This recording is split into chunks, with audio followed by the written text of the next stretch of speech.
Olá, hoje vamos falar de inovação e pesquisa durante a pandemia. Com o ano de isolamento social e recente aumento dos casos da Covid-19, o brasileiro adiou para 2022 a expectativa de recuperação da atividade econômica do país e a sua própria. Mais da metade da população acredita que só no ano que vem a condição financeira familiar irá melhorar. Minha convidada é a Cila Schumann, jornalista, sócia de duas empresas de pesquisa e tecnologia, a Ideia Big Data, com análise política, e a BeHup, voltada para o consumo. Seja muito bem-vinda, Cila. Há quanto tempo? Muito obrigada por aceitar nosso convite, pela sua disponibilidade, do seu tempo, que é exíguo, que eu sei. Um prazer conversar com você. Nossa, uma alegria estar aqui com você, Mona, e estar aqui com a Febraban, com a qual eu tenho laços afetivos longos, então é uma delícia conversar sobre esses assuntos. É verdade, o seu pai foi um dos presidentes da Febraban, né? Foi que ano? Exatamente. Foi em 1997, eu sei porque foi exatamente quando meu filho nasceu, ele era presidente da Febraban. Então, tem uma ligação grande com a instituição. Muito bom. Cila, a gente vai falar de pesquisa, mas vai falar também de comportamento e de avanço tecnológico nesse nesse período da pandemia. O festival South by South, a digitalização acelerada por que a gente está passando, horizontes futuros. Eu sempre digo que você é uma das pessoas mais antenadas que eu conheço, sempre mega ligada em tendências, e ninguém melhor do que você para comentar a nossa nova pesquisa, que é o Radar. O Radar Febraban é uma pesquisa Febraban News e PESP, e ela vai avaliar a cada 3 meses temas como a evolução da expectativa dos brasileiros sobre a economia, sobre o consumo, a proteção dos dados, o PIX, a importância do banco no dia a dia deles e os meios pelos quais os brasileiros se informam. Essa pesquisa tem uma versão com recorte regional, que é também para medir a temperatura nos outros estados. O Brasil é um país continental, né? E a Cila também traz aqui para a gente uma pesquisa muito interessante que acaba de ser divulgada, a pesquisa da BeHup, com mais de 7 milhões de dados coletados durante o início da pandemia. O levantamento reflete a curva das emoções e sentimentos durante esse período. Cila, vamos começar então com você apresentando um pouco dessa pesquisa para a gente. O trabalho da BeHup é bem diferente no sentido da coleta de dados. A gente tem um aplicativo próprio de crowdsourcing, talvez um dos maiores do Brasil, onde a gente coleta informações em 4.000 municípios ao mesmo tempo. A gente dá missões para as pessoas e elas nos mandam vídeos, fotos, áudios e textos. Então, a gente, através de inteligência artificial, a gente reúne todos esses dados e acho que consegue ter uma visão bem ampla a respeito especialmente de emoções, hábitos de consumo e outro tipo de dado. Como a gente acredita muito em data for good, ou seja, em compartilhar esses dados, a gente lançou agora o que a gente aprendeu nessas últimas 52 semanas de pandemia. Então, a gente desenvolveu um léxico, né, em português, acho que é o primeiro da língua portuguesa para medir emoções, porque a gente sabe que emoção o que é, por exemplo, ciúmes em inglês não é a mesma coisa que ciúmes em português, né? Se você perguntar para um anglo-saxônico o que é ciúmes, para ele tem a ver com posse. Para o brasileiro tem a ver com traição. Então, para a gente poder afinar isso, a gente acabou desenvolvendo esse léxico que a gente chama de emotion AI, né, de inteligência artificial. Então, temos muitos dados aí sobre o que aconteceu nesse ano, acho que a gente vai ter a oportunidade de conversar agora. Muito legal, Cila. O Radar Febraban, ele detectou que, se por um lado a expectativa de melhora só vem acontecer em 2022, por outro, o brasileiro alimenta um desejo de consumo quando a situação se normalizar. 25% querem viajar, 23% querem comprar um imóvel e 21% pretendem reformar a casa. Esses dados podem ser um alento, né? E no levantamento da BeHup, eu também vi um reconhecimento de alguns aspectos positivos tirados dessa situação de adversidade. O que eles mostram, Cila? Olha, a gente viu que o medo né, o medo, a preocupação, o medo especialmente, ele era 2 vezes maior no ano passado, nessa época, do que ele é hoje. Acho que tinha um grau muito grande de incerteza, né, o que era esse vírus, de que forma que a gente ia viver. E é curioso ver que medo e preocupação, eles oscilaram na curva, não objetivamente ligados ao número de óbitos, por exemplo, ao número de aumento dos focos da pandemia, e sim algumas datas e alguns sentimentos, né? Então, a gente viu, por exemplo, aumento do consumo e da alegria em datas festivas, tipo Dia dos Namorados. Eu acho que foi a primeira que a gente fez foi Dia das Mães, depois Dia dos Namorados, e a gente percebeu essa taxa de felicidade aumentar imensamente no final do ano, na virada do ano, né, no Natal. Acho que teve a ver, né, a gente percebeu que isso teve a ver com a vacina, né, com a aparição da vacina, mas também muito com o sentimento de que de 2020 né, que o ano ruim tinha sido 2020, quando chegasse 2021, tudo isso ia passar, e a gente viu que isso não aconteceu, pelo contrário, né, isso recrudesceu. A gente teve a curiosidade de fazer também um cruzamento desses sentimentos com o ICC, né, com o Índice de Confiança do Consumidor, e a gente viu perfeitamente essas curvas. Quando aumentou a curva de preocupação e de medo, diminuiu o índice de consumo, e o contrário também a gente percebeu. Então, né, a gente vê cada vez mais o uso da inteligência artificial na predição da economia, o que é algo que pode contribuir muito com muitos setores. Sila, eu lembro que a gente fez uma live no início da pandemia, o ano passado, né? Eu ainda não estava na Febraban, mas a gente falou do que estava acontecendo, e agora, como você bem lembrou, a gente voltou a estaca zero nesse ano de 2021, né? Que nem o ano passado, só que com a perspectiva da vacina. Lembra que se falava do novo normal, que as pessoas iam mudar? O Silvio Meira falou para a gente, numa entrevista no SEAB, que não tem novo normal, que tem novos normais. O que você acha disso, né? O novo normal já chegou, é o que a gente está vivendo, a gente ficar isolado em casa e quando sair, sai de máscara, e ainda assim sai muito rápido para uma coisa muito necessária. O que você acha desse novo normal? As pessoas mudaram mesmo, a gente está vendo essas festas com a epidemia super em alta, né? Enfim.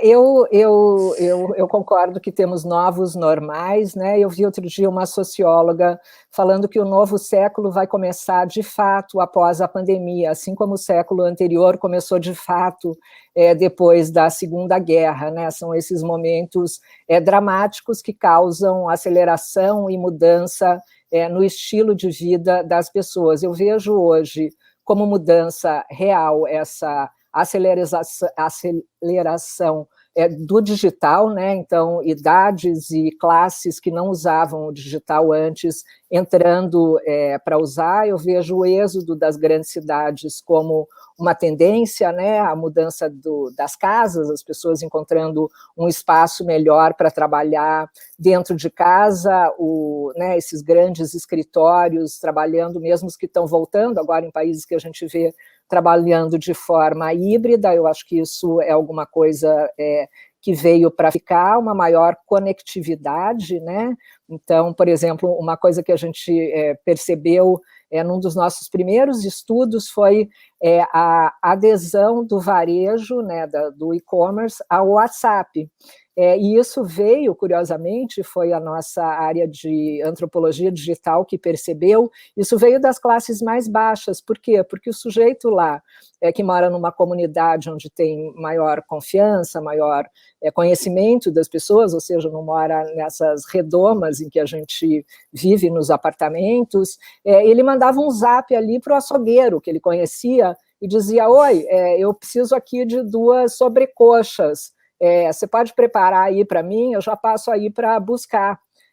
E aí, hoje a gente vê as grandes redes de varejo trabalhando no WhatsApp, e o WhatsApp é um jeito de vender que traz maior confiança, né? A gente precisa entender que no nosso país a maior parte das pessoas não tem renda, né, ou tem uma renda muito baixa, e não tem estudo. Então, quanto mais o varejo, os bancos simplificam a relação com o cliente, melhor vai ser esse entendimento do novo normal na tecnologia, e melhor vai ser a experiência do consumidor que não está acostumado a lidar com aplicativos complexos ou com rede, né, ou com um portal muito difícil. Outra coisa que a gente vê nos hábitos de consumo, que a gente viu muito claramente, no começo, quando aumentou esse medo e a preocupação, as famílias passaram a consumir muito mais doces e refrigerantes, né? Um jeito de tentar baixar a ansiedade através do açúcar, né? Agora, o que a gente tem visto é um aumento do refrigerante litro, ou de litro e meio, que era uma tendência que não existia mais, né? As pessoas compravam refrigerante de latinha, porque pediam nos aplicativos de comida, ou almoçavam muito fora, né, perto dos seus locais de trabalho, enquanto que hoje tem o almoço em família, e esse litrão ele é muito mais barato. Então, a indústria de refrigerantes tendo que se adaptar. Eu estou dando aqui alguns exemplos de novo normal, que são, enfim, muito interessantes. No caso de moda, né, a gente já existia uma tendência de uma eliminação do salto alto, né? Não sei você, Mana, mas eu passei anos trabalhando de salto altíssimo o dia inteiro, num trabalho super pesado que era o meu, e eu com aquele salto gigante, né? Hoje eu não posso imaginar fazer isso, e depois de um ano em casa, então, imagino menos ainda, porque perdi completamente, né? Eu imagino eu indo jantar fora, de repente sair do carro, entrar no restaurante com um salto bacana, porque a gente se sente muito feminina, mulher de salto, né? Mas trabalhar o dia inteiro de salto, acho que é uma coisa que não tem mais, né? Da mesma forma, na vestimenta, né? Eu vi outro dia uma entrevista de um grande fabricante, vendedor de roupas de ginástica, dizendo que ele aumentou, né, a linha dele para GG e para PP, porque antes ele oferecia roupa de treinar para gente que era fit, e de repente roupa de treinar virou a roupa de ficar em casa, né? A gente vê um aumento aí de skincare, né, quer dizer, de cuidados pessoais, e uma diminuição, talvez, de maquiagem, especialmente, eu diria, da boca, né, porque a gente usa muita máscara. E eu acho que, por último, a gente tem essa questão da nossa classe média brasileira, que não conhecia a sua cozinha e nem a sua lavanderia, e muito menos os seus produtos de limpeza, ter tido que entender como é que faz isso, né? Porque a gente, enfim, ao contrário de países desenvolvidos, de Europa, Estados Unidos e outros, a gente tem uma força de trabalho doméstico aqui bastante importante. Quando veio o lockdown, né, a gente nunca fez lockdown, mas quando veio a restrição, as pessoas passaram a limpar suas casas. Então, a gente viu um aumento da venda desse tipo de produto e a descoberta de coisas mais práticas, né? Tipo aquele aspirador robô teve um aumento enorme, porque especialmente para as mulheres, né, que sofreram muito mais. Acho que a gente vai ter oportunidade de falar disso aqui, muito mais na pandemia, e a mulher, de repente, tem que trabalhar no Zoom, tem que cuidar da criança, tem que cuidar do idoso, e ainda tem que limpar a casa, a mulher que estava acostumada a trabalhar fora e ter esse apoio em casa. Então, eu acho que o novo normal é o conjunto disso tudo.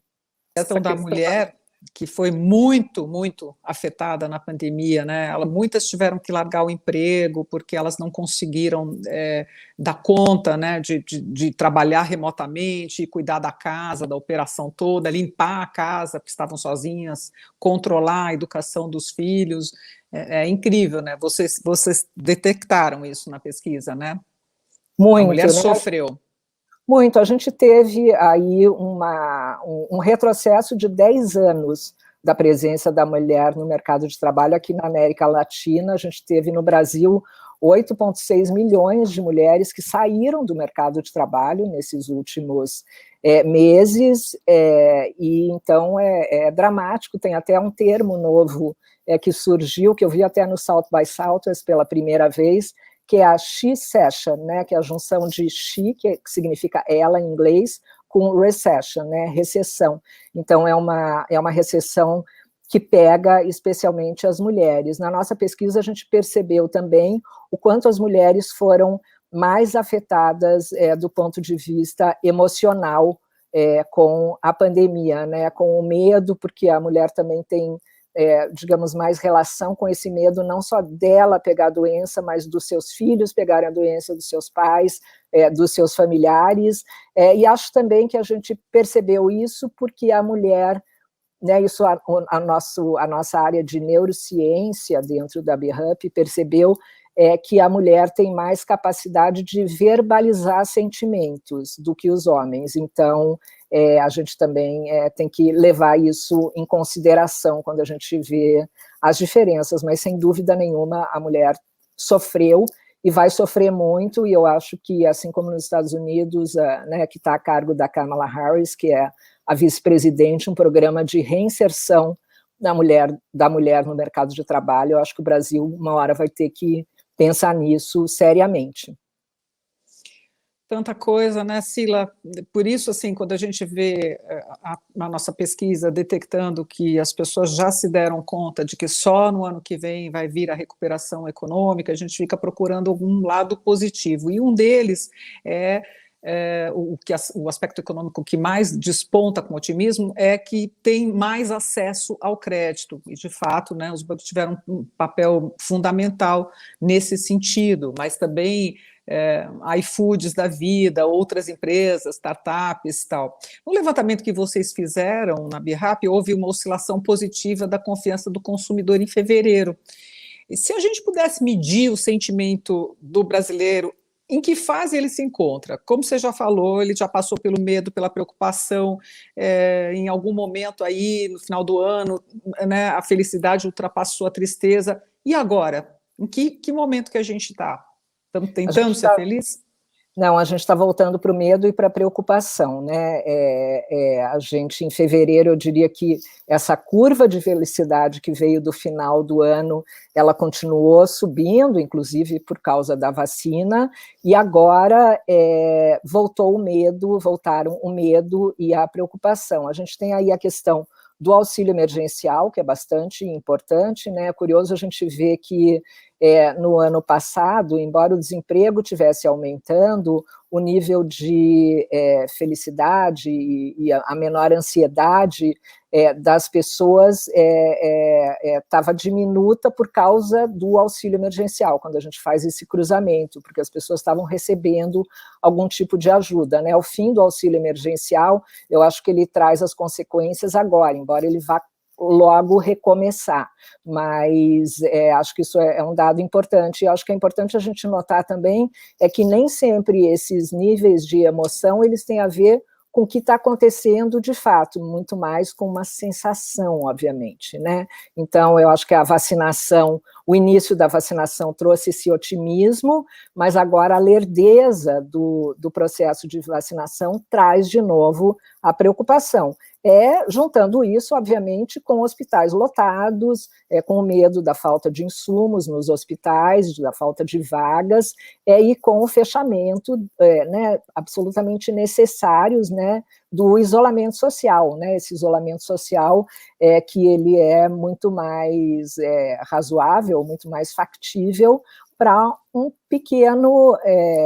uma pequena parcela da população, né? A maior parte da população depende de sair para fazer o seu trabalho, né? A maior parte da população não consegue fazer o seu trabalho por Zoom, né? Quem cuida da limpeza pública não dá para fazer por Zoom. Então, a gente tem... Agora, de positivo que eu vi no ano passado, que eu estou vendo de novo esse ano, a junção da sociedade, né, que a gente chamava antigamente de sociedade civil, né, mas dos setores da sociedade, acho que bancos estão muito incluídos nisso, grandes empresas fazendo ações de filantropia, eu creio que nunca vistas no Brasil, eu nunca vi ações de filantropia tão grandes quanto a gente viu nesse período no ano passado e a gente volta a ver nesse período esse ano, né? Então a gente teve iniciativas como a do Itaú com relação à saúde, mas a gente viu também iniciativas muito grandes de famílias e de empresas na distribuição de cestas básicas, né, pela falta de alimento.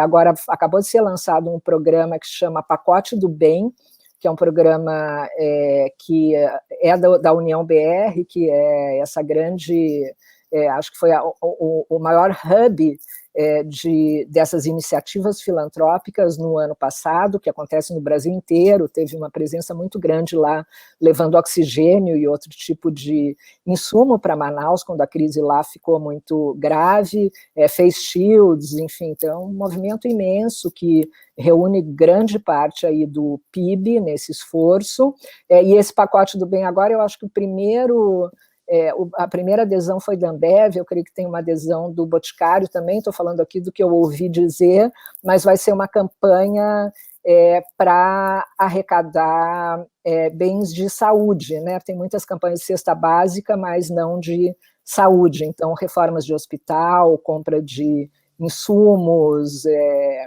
sei lá, arrumar uma ambulância, né?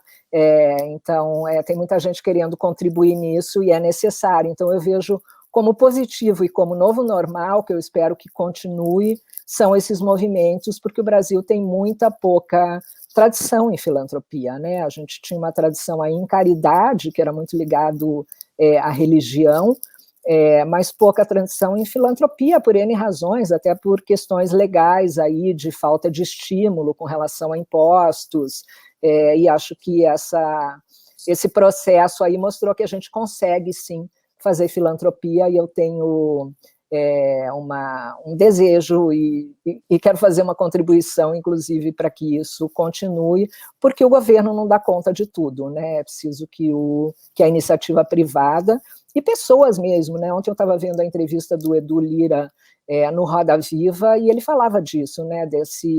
Dessa questão que a pessoa acha, não, eu vou dar pouquinho, não vai adiantar sim, acho que é educativo, acho que é importante, né? Se você tem um pouco mais, você contribuir com quem não tem nada ou tem menos. E a gente espera, como você disse, que esse movimento todo de solidariedade, de empatia, sobretudo, né, de você se colocar na situação do outro, né, que há um dado aí de que mais de 70% da população brasileira só faz uma refeição por dia, quer dizer, não tem nada mais cruel do que isso, né? A gente espera que essa empatia permaneça, né, mesmo pós-pandemia.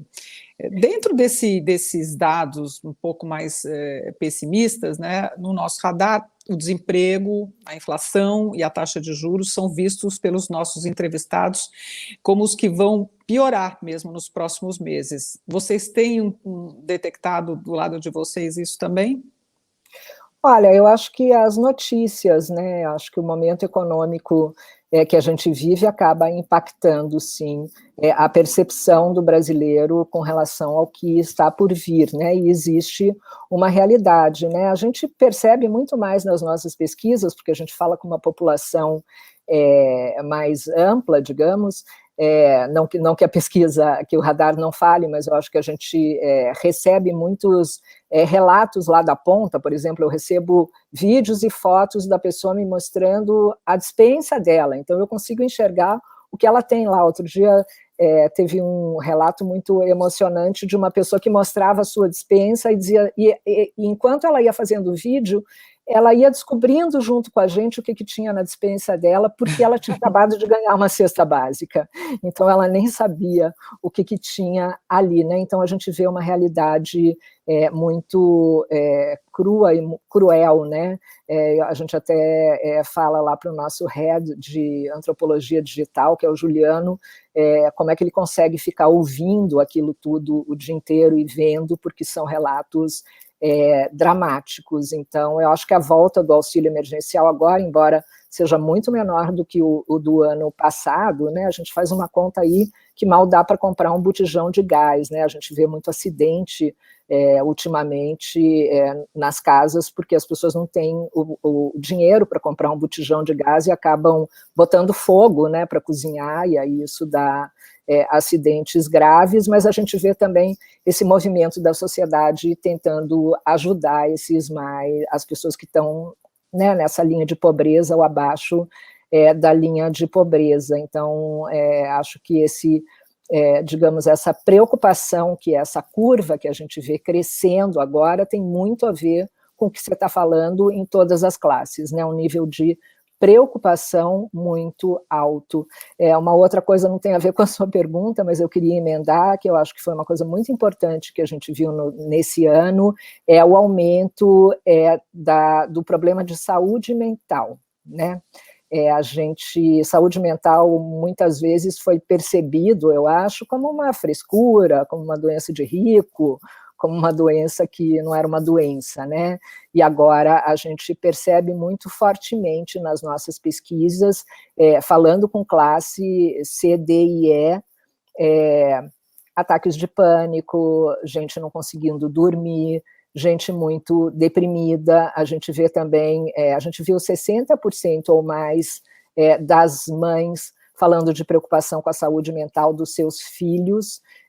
Então, isso causa uma preocupação, né? Acho que isso é uma pauta que vai ter que entrar nas políticas públicas do país logo, não tem, acho que, um espaço muito grande para isso agora, quando a gente tem uma crise sanitária e uma crise econômica ocupando todos os espaços, mas acho que é uma questão que vai ter que ser enfrentada, inclusive pelas empresas que vão ter toda uma força de trabalho deprimida, né? Então, é preciso cuidar muito disso nesse momento. Inclusive, essa questão da saúde mental, ela se reflete naquilo que você disse antes, né? Que as pessoas aumentaram de peso, porque mais ansiosas comem mais, às vezes, né? Ou mesmo deprimidas, às vezes emagrece, mas no geral já há também notícias de que boa parte da população engordou na pandemia, né? Porque com uma vida mais sedentária e tudo mais. E eu noto também que todo mundo agora usa óculos, né? Virou uma coisa, a gente não falou aqui, mas Adorei. Eu não usei óculos direto, mas eu vejo que todo mundo está usando óculos nas reuniões, nas lives e tudo mais. Você sabe que eu notei isso ontem. Eu notei, ontem entrou uma pessoa numa reunião de Zoom que eu estava, um cliente, eu nunca tinha visto ele de óculos. E eu pensei, nossa, que curioso, olha ele de óculos. Você trouxe um ponto bom, não tinha pensado nisso. E a gente tem aí, né, já que vamos falar de otimismo, a gente tem aí alguns setores que estão lucrando, né? Não tem só gente perdendo dinheiro. Eu imagino que as óticas devem estar bombando, né? A gente vê outros setores aí, por exemplo, computadores, né? Eu vi um dado outro dia de que a venda de computadores no Brasil por ano, se não me engano, era de 2 milhões de unidades. No ano passado passou para 3, mas a gente tem aí 76 milhões de lares no Brasil, que ainda é um mercado gigantesco para crescer, né? Supermercados, obviamente, aumentaram as vendas, mas muita gente sofrendo bastante, né? Acho que comércio que não conseguiu se adaptar ainda ao digital, sofrendo muito, e serviços, sem dúvida, sofrendo muito. Hoje mesmo vai ter a votação de um relatório do setor de eventos, né? O setor de eventos a gente não pensa, né? Eu, pelo menos, não pensava antes de eu me debruçar sobre esse assunto. São 6 milhões de famílias que dependem de eventos, né? E de eventos a gente está falando assim, desde os grandes shows até os casamentos, aniversários. Então, você está falando de tapeceiro, você está falando de doceira, você está falando da tal da turma da graxa, né, que monta os shows, e que é um setor que não ganhou nada o ano inteiro, tipo, não teve uma festa, né, não teve um show, e ninguém está vendo que vai ter, né, então é um setor especificamente que está precisando de muita ajuda, então você começa a ver essas diferenças e esses dramas e uma necessidade de uma ajuda mesmo para... né, Eu fiquei pensando, né, por mais que se falou tanto nisso também, na reinvenção, de você se reinventar como profissional e como profissões, nem sempre dá, né? Aqui é bem esse caso. E também, Nesse Sila, caso, desculpa te interromper, nesse caso que a gente ouve, assim, é o sujeito que trabalhava no evento, ele virou motorista de Uber, mas tem um limite para isso, né? E tem gente que trabalha nisso há 20 anos e que é muito bom nisso, né? E que, enfim, está tendo que arrumar outra profissão, mas isso não é uma reinvenção, né? Isso é uma um questão de sobrevivência, quebra-galho, né? Quebra-galho né? de Então, momento, né? acho que a gente tem que ter uma noção também de que, né, não dá para dizer para todo mundo se reinventar. É. A nossa pesquisa, como eu lembrei, ela vai acabar mapeando isso trimestralmente, né? Como é que está a evolução das expectativas do brasileiro em relação a consumo, em relação a dados, né? Vazamento de dados, informação, como a pessoa se informa, né? Eu queria lembrar aqui que essa pesquisa ela está no hub da Febraban, no Febraban News, e você pode acessar a qualquer momento e também na plataforma Numis. E aí eu penso o seguinte, falando em reinvenção, Sila, a vida no Zoom, em lives no Instagram, reuniões remotas, virtuais, parecem que não estão dando conta, né? Quando você diz dessa questão da depressão, do burnout, que tem muita gente trabalhando muito mais do que trabalhava presencialmente, né? Lembra daquele Second Life que se falava, né? Que era uma possibilidade de você estar num jogo e que você... Parece que a gente está vivendo um Second Life, né? Tem razão. Eu brinquei bastante de Second Life, porque eu sou muito novidadeira, eu gosto de entrar mesmo nas novas tecnologias e entender esses hábitos. Eu brinquei bastante de Second Life, passei bastante tempo lá, mas parece mesmo, né? Às vezes parece que a gente está numa distopia, e eu creio que a gente está, eu vejo, por exemplo, clientes meus, né, no começo da pandemia, a gente tinha reuniões de Zoom intermináveis, né? De repente as reuniões de Zoom passaram a durar 1 hora, agora já tem um novo Código. código que a reunião dura meia hora, porque as pessoas seriam mais produtivas só durante meia hora, não dá para você conseguir ficar. Outra coisa é desligar a câmera, né? Você ficar se olhando o tempo todo, você começa a ver defeitos em você, você começa a perceber coisas e começa a se relacionar com você mesmo, que é muito esquisito, né? Como se você estivesse se olhando no espelho muitas horas por dia, né? Então, desligar a câmera é outra coisa que muita gente tem feito, né? Acho que muita gente aprendeu a desligar o microfone durante o processo, né? No começo era aquela confusão, aquela cacofonia, né? De vazamento de som, e agora acho que aprenderam a desligar, a gente está aprendendo a desligar a câmera, né? Eu já trabalho em home office há muitos anos, então, e a minha empresa, né, onde eu sou vice-presidente, onde eu tenho cargo executivo, que é o IDEA, o meu sócio, por exemplo, que é o Maurício Moura, ele mora em Washington, D.C., e nós temos gente em várias partes do país e muitas vezes do mundo, então a gente está muito acostumado a fazer esse tipo de reunião não presencial, mas eu entendo que para a maior parte das pessoas isso não era um hábito, é o que eu tenho visto, também isso não é dado de pesquisa, é só uma observação minha, é que quando a gente fica com mais restrição, com mais obrigação de ficar em casa e com mais ansiedade, o número de reuniões aumenta.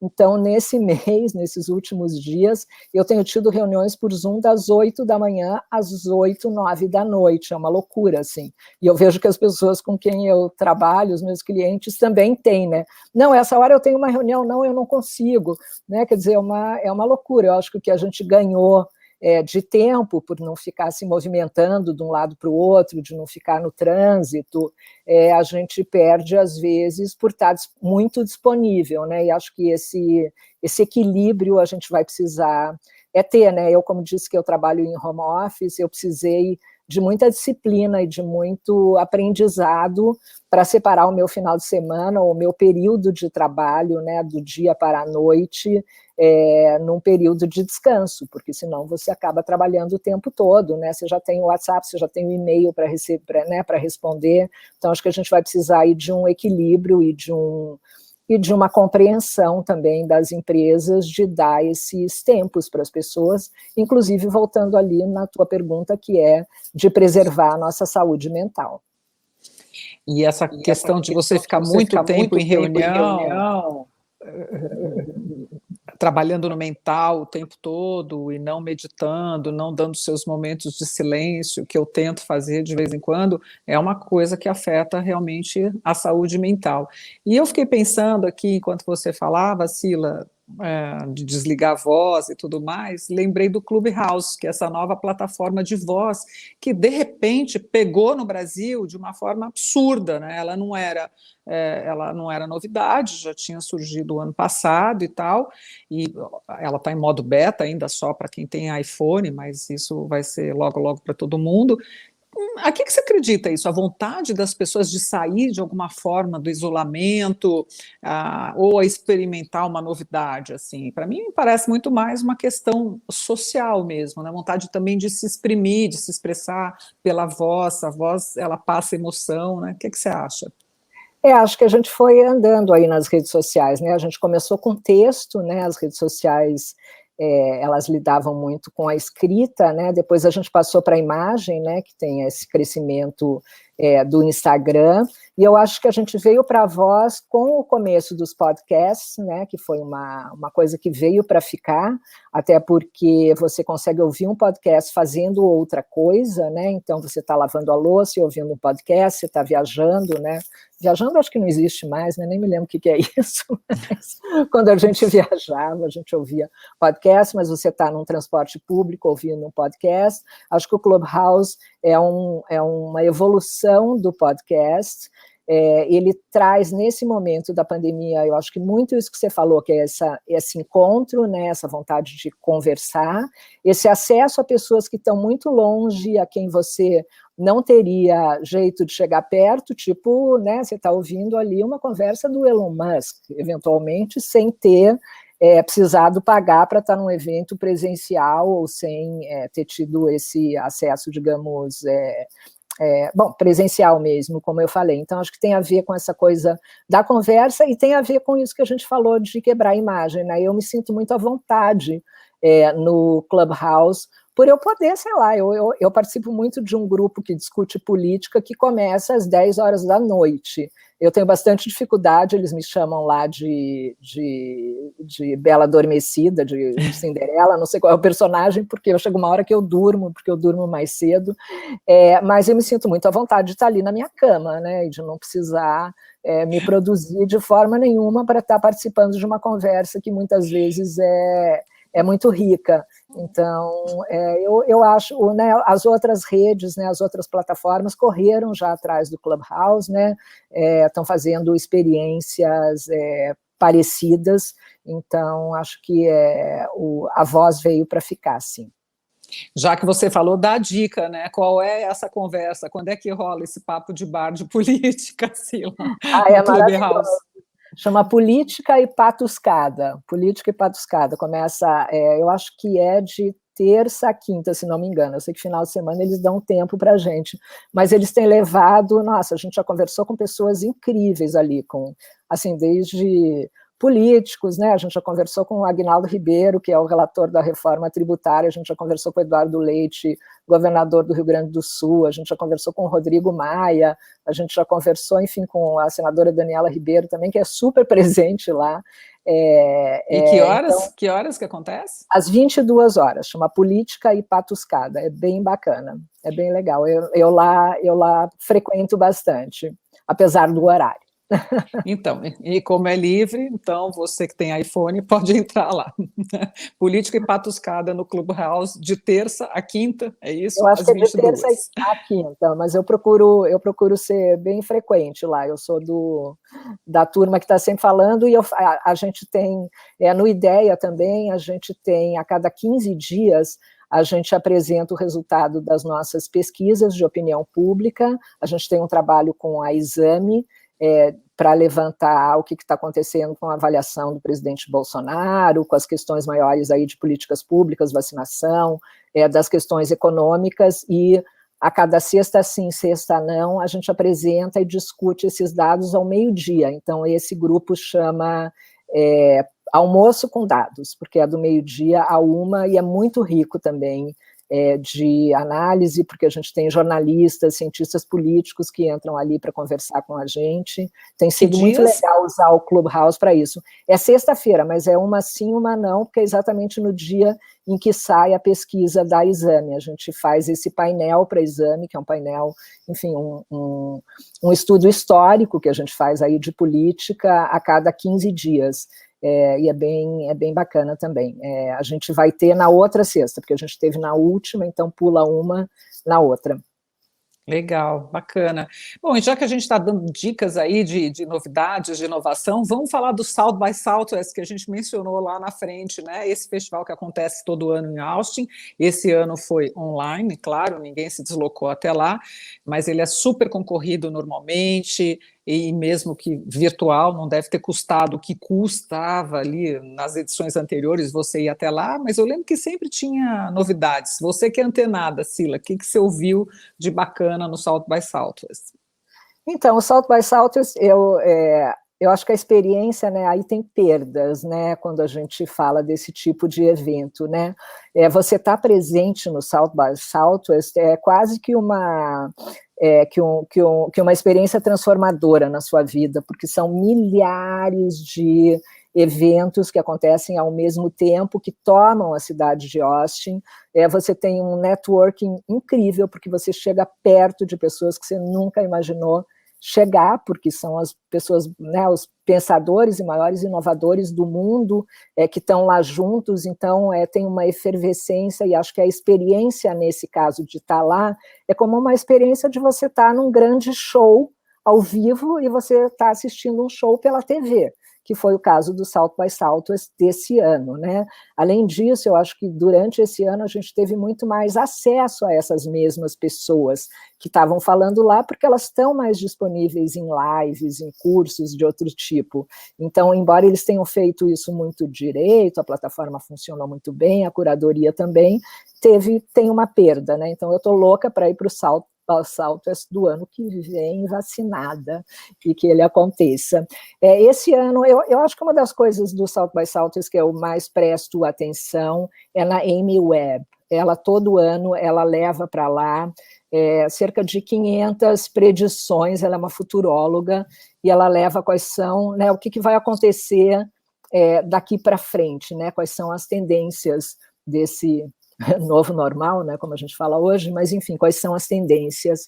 Eu destacaria aqui 2 tendências que ela trouxe esse ano, que eu achei muito, né, às vezes elas são de medo, essas tendências, mas são coisas que, em geral, acontecem, eu já acompanho ela há bastante tempo.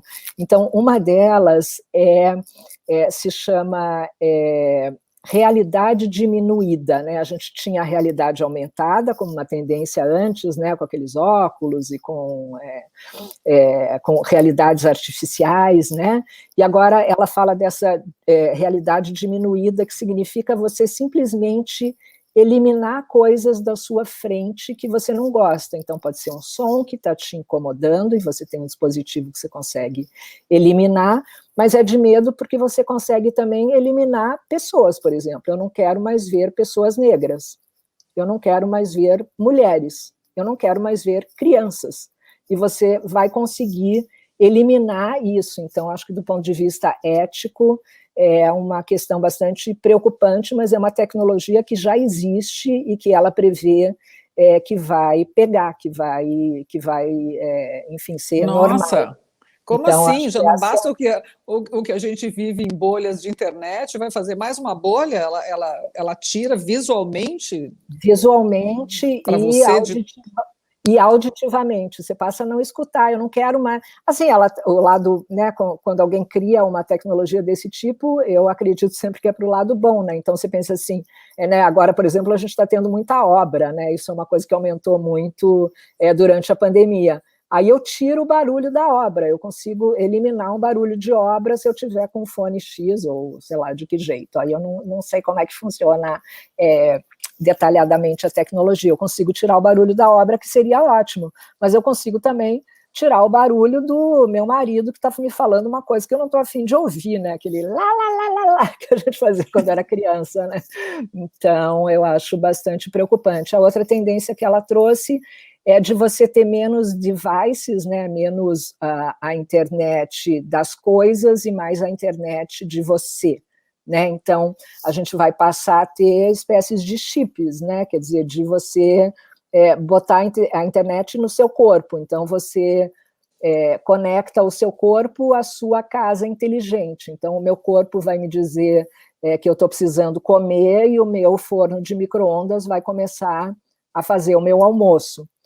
Então, essa é uma outra tendência que eu acho bastante interessante que ela trouxe.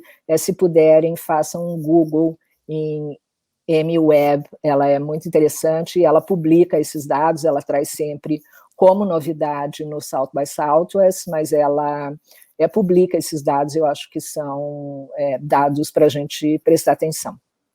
Outra coisa que ela trouxe tem a ver com privacidade de dados por causa da pandemia, né?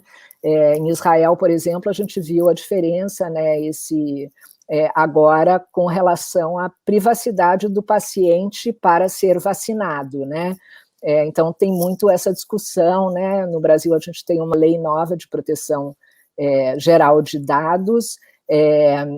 Mas com a pandemia isso, né, além de toda a questão que a gente tem dos dados, da gente estar nas redes sociais, na internet, desses dados poderem ser usados de uma forma invasiva ou mesmo usados politicamente, a gente tem agora também a questão, né, esse dilema com relação à saúde, né? Quer dizer, será que no meu passaporte vai ter se eu fui vacinada? E será que eu só vou poder entrar num determinado país se eu tiver vacinada, né? Até onde que eu quero... Certamente.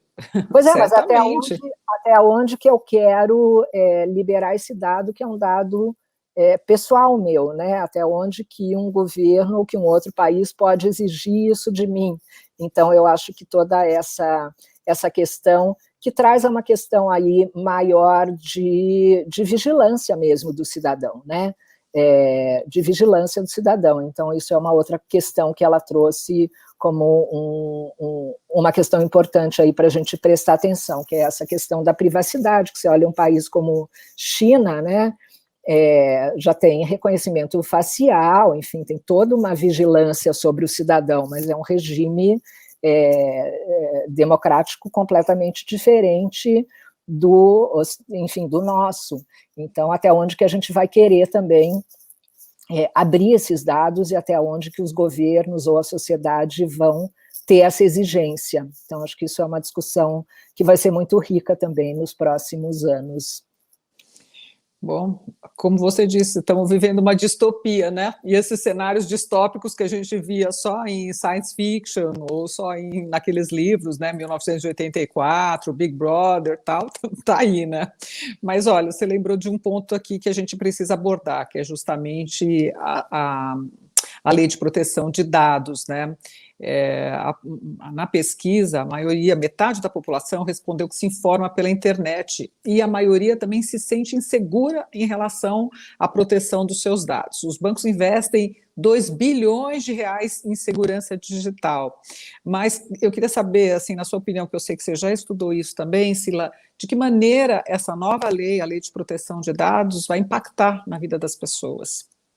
Olha, acho que ela é uma lei muito necessária, né? Quem começou a legislar e que está muito na frente nisso foi a Europa, né? Os Estados Unidos vem bem atrás nessa questão, a gente se inspirou bastante na lei europeia, são questões que se colocam nesse mundo novo, né? Eram questões que a gente não se preocupava inicialmente, né? Como você disse, essa questão da segurança, de você estar, né, o tempo inteiro na internet, não era uma preocupação, até que a gente viu aí até eleições serem manipuladas, né, ou fazer parte de uma manipulação de informação para eleger presidentes e outras questões aí, tem até um submundo, né, da internet que pode causar grandes danos, né? Então a lei é bastante necessária, o Brasil acho que fez uma lei que ainda está sendo compreendida até pelo setor, né, até pelos advogados e pelas empresas. É uma lei que já pegou, né, a gente tem essa brincadeira aqui no Brasil de lei que pega e que não pega, essa é uma lei que não tem como não pegar.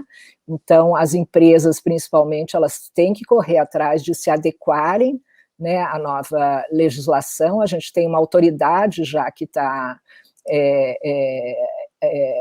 liderando esse processo, que é uma questão importante. Eu acho que é uma lei que vai ser depurada, né? Acho que ela vai ser, as pessoas também vão aprender a lidar com ela, mas esse primeiro passo me parece muito necessário. A lei entrou em vigor no meio da pandemia, então também, né, como a gente falou, a agenda não dá para uma discussão de tudo, né? Então é uma questão que tem muita gente ainda que não sabe como fazer, que não sabe nem os seus direitos, né? Já teve uma primeira multa no ano passado, e veja só o que aconteceu, né? Uma construtora vendeu um apartamento e, na sequência, um fabricante de armários, de móveis, ligou para um proprietário oferecendo seus serviços, ou seja, o fabricante sabia que aquela pessoa havia comprado aquele imóvel, e essa pessoa se sentiu invadida, com toda razão, e entrou na justiça, e a empresa, a construtora, foi multada. Então, esse tipo de coisa que não pode acontecer. Você, se comprar um apartamento, você tem que dar uma autorização, a construtora tem que pedir uma autorização para você, para ela repassar os seus dados para outros fornecedores ou para o que seja, né? Eu acho que na saúde isso é muito importante, porque você tinha aquela questão da confiança do médico-paciente, né, do sigilo mesmo dessa relação, mas em algumas questões, se isso ameaça a saúde pública, né, como a gente está vendo agora, né, quer dizer, são coisas para pensar, né, se... eu tive Covid em dezembro, eu tomei o cuidado de ligar para absolutamente todo mundo que eu pensava que eu poderia ter encontrado nas 2 semanas anteriores, né? Eu fui em alguns médicos, eu até acho que eu peguei num consultório médico, numa dessas idas ao médico, mas eu tive essa preocupação. Então, eu tive essa iniciativa, mas será que o governo ou uma autoridade diria que eu tinha essa obrigação, não é?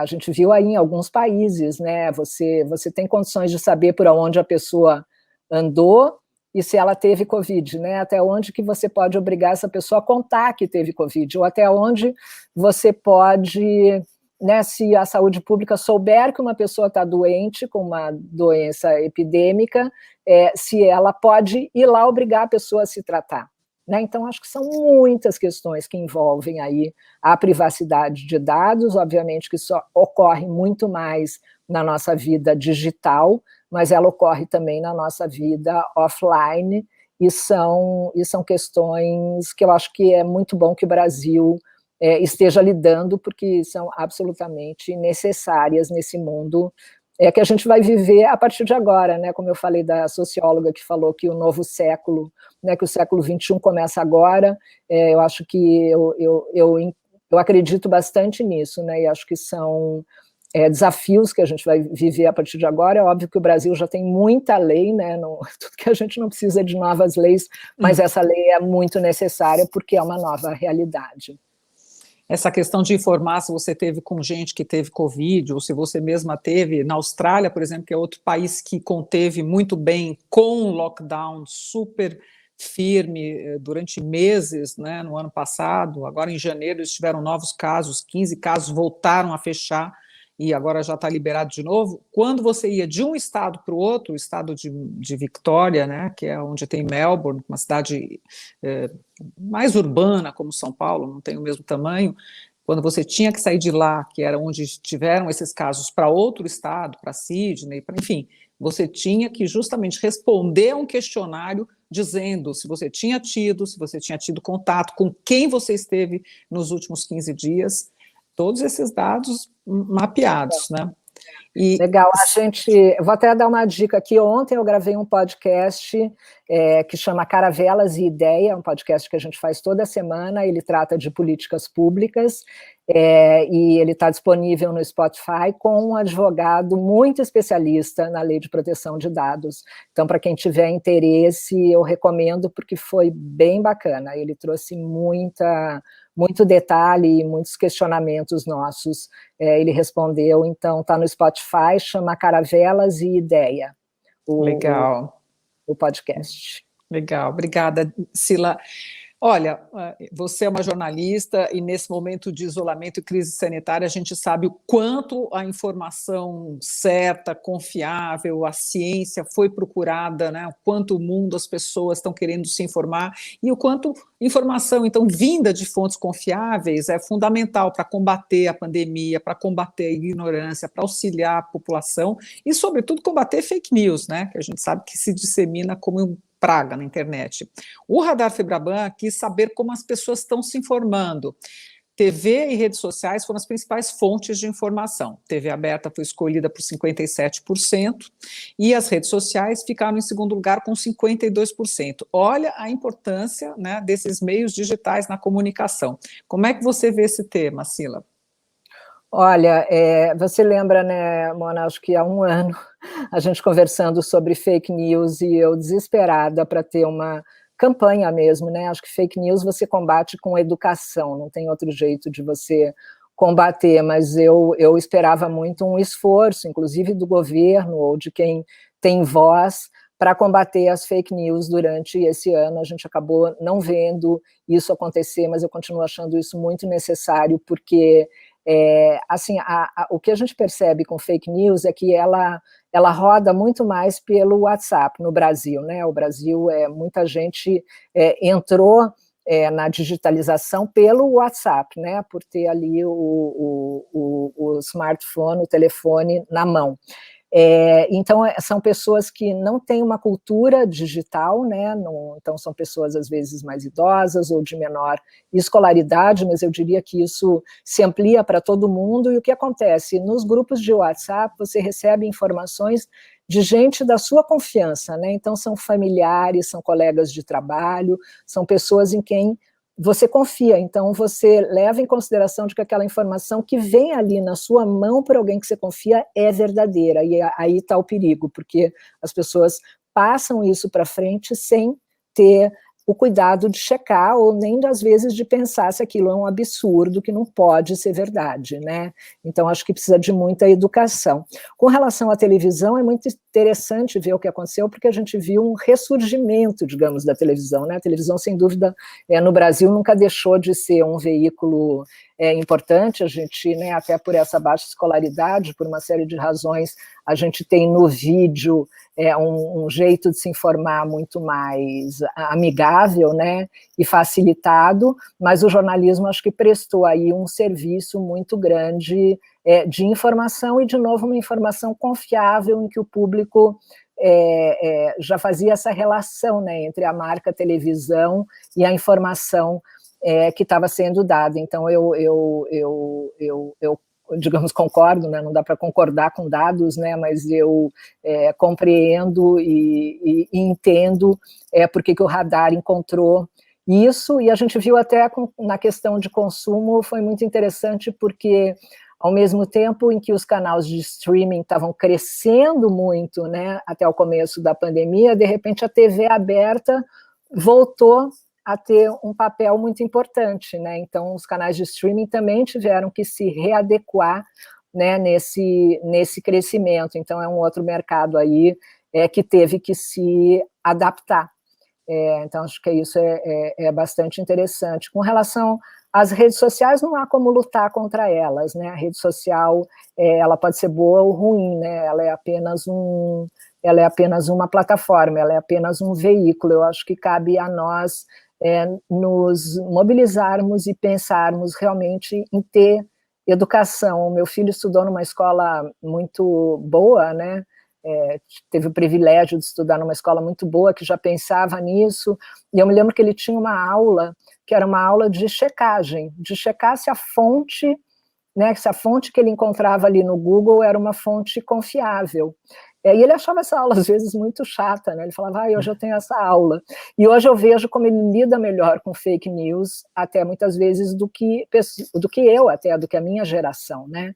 Então, é educação, eu não vejo outra forma do que educação, de realmente você saber que você tem que checar antes de mandar, especialmente coisas que são que geram muito medo, né? Porque quanto mais a notícia é escandalosa, é esquisita, mais as pessoas mandam, né? Eu imagino que nessa semana aí que teve demissão de ministro da Defesa, o tanto que as pessoas receberam, e que né, dia 31 tem uma data importante, dia 31 de março, então o tanto que as pessoas receberam notícias sobre golpes, sobre motins, enfim, isso vai criando uma ansiedade ainda maior nas pessoas nesse momento tão delicado de aumento de problemas de saúde mental. Então acho que tem que sempre cuidar por que você está mandando essa notícia para frente, muitas vezes notícias que não têm fonte, notícias que não estão em nenhum outro lugar, né? Aquela notícia que você recebeu só ali, aí você abre na internet e fala, nenhum jornal está falando disso, ninguém está falando disso, né? Por que isso seria verdade, né? Acho que na vacina a gente tem um movimento, aqui no Brasil a gente não sente tanto, porque a gente tem uma tradição muito grande, né, em imunização, a gente é um país que tem um sucesso nessa área, e as pessoas estão muito acostumadas a vacinarem seus filhos, né, e com isso a gente evita aí doenças que dilaceravam uma família, né, como poliomielite, por exemplo. Então as mães estão acostumadas com isso, e na terceira idade, depois da vacina da gripe, acho que isso, né, essa faixa etária se ampliou na confiança da vacina, mas você vê nos Estados Unidos, por exemplo, um percentual bastante significativo, especialmente entre os republicanos, de pessoas que não acreditam e que não querem se vacinar, por conta de boatos, né? A gente vê aí tratamento precoce, enfim, a gente vê uma série de questões que são muito graves, né? Porque lidam com a saúde das pessoas, ou lidam com as suas liberdades. Então, acho muito legal você ter trazido esse tema, é um tema que nos preocupa muito. E como você falou, checar sempre, não repassar. Aliás, ficar menos em grupo de WhatsApp, né, que é o lugar onde mais elas se disseminam. Pega um livro, vai estudar, né? Aliás, long life learning é outra tendência, a gente vai viver muito, né, se Deus quiser, então vamos estudar outras coisas, outros temas. Sila, aliás, livro, não só para não perder, que eu acho interessantíssimo isso, livro teve um aumento de vendas no Brasil nesse ano, né? Que era um setor também que vinha caindo e teve um aumento de vendas, então acho muito legal. Vamos ler, acho que você tem toda a razão. Aliás, toda terça-feira, eu estou aqui só fazendo propaganda dos meus programas, mas toda terça-feira, às 20 horas, no Clubhouse, a gente fala de literatura. Eu tenho um grupo com uma pessoa que é especialista nisso, e a gente fala de literatura, e esse é um respiro na semana mesmo, é muito legal, cada semana a gente tem um tema, desde como ensinar o seu filho a ler, até quais foram os livros que foram indicados no South by Southwest, e é um momento muito legal, toda terça às 20 horas, se você tiver iPhone, tiver no Clubhouse, eu dou uma relaxada ali, é muito legal. Legal. Sila, a única certeza é que a mudança é constante. Isso sempre aconteceu, mas nunca foi tão rápido e nunca foi tão verdadeiro, né? Eu tenho certeza que você vai voltar aqui muito mais vezes. Eu quero te agradecer pela sua participação, foi muito legal ter você comentando a nossa pesquisa, falando da pesquisa da BIRAP, e eu quero lembrar a todos vocês que, para acessar a pesquisa, a edição completa, é a primeira edição do Radar Febraban, ela está no site da Febraban e na Numis. Obrigada pela participação, Sila, você gostou? Nossa, eu adorei, ainda mais poder conversar uma hora com você, foi uma delícia, estou com muitas saudades e foi muito legal, obrigada pela oportunidade. Obrigada.